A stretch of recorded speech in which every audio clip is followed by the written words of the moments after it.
করেছেন কি? তখন রাত 12টা পর্যন্ত মিটিং করেন নাই কেন?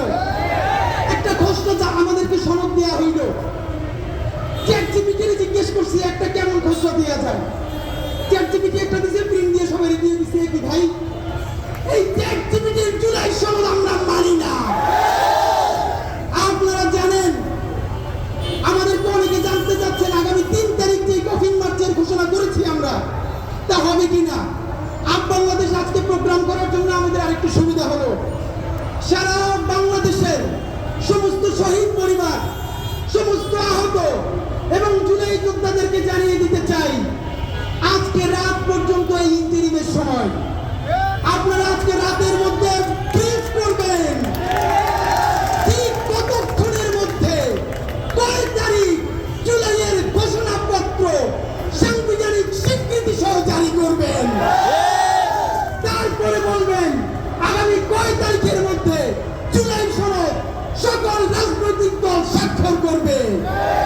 যদি এই চিন্তা করে থাকেন, কবে দিব জানি, 3 তারিখে একটা প্রোগ্রাম হবে একটা দলের, তারা ঘোষণাপত্র পাঠ করে দিবে, এরপর একটু কাটছাট করে সংবিধানে যুক্ত করে দিব। এই সব রাজনীতি করতে দেওয়া হবে না। এই জুলাইয়ের মালিকানা কোনো রাজনৈতিক দলের কাছে আমরা বেচে দেই না। এই জুলাইয়ের মালিকানা একমাত্র প্রত্যেকটা শহীদ পরিবারে, অন্ধ বঙ্গ ভাই বোনের। এই জুলাইয়ের কোনো একক মাস্টার মাইন্ড থাকা চলবে না।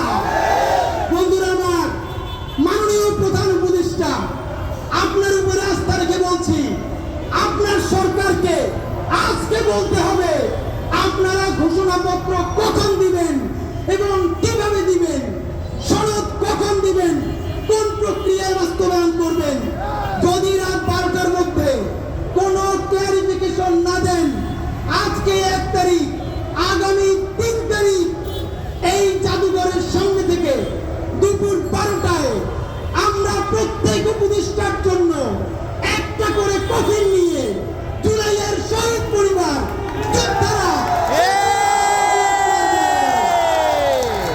যতক্ষণ না পর্যন্ত রাষ্ট্রীয় স্বীকৃতি দিয়ে ঘোষণাপত্র দেওয়া হবে, জুলাই সনদ দেওয়া হবে, ততক্ষণ পর্যন্ত সচিবালয় অবরুদ্ধ থাকবে।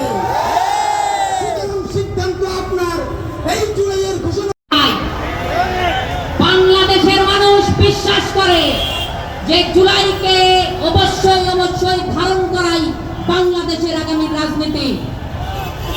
আমরা দেখছি আজকে আমাদের ইন্টারিম সরকার বলছেন যে তারা নাকি জুলাইকে ধারণ করায় সরকার, তারা জুলাইয়ের গণঅভ্যুত্থানের স্পিরিটকে ধারণ করা সরকার।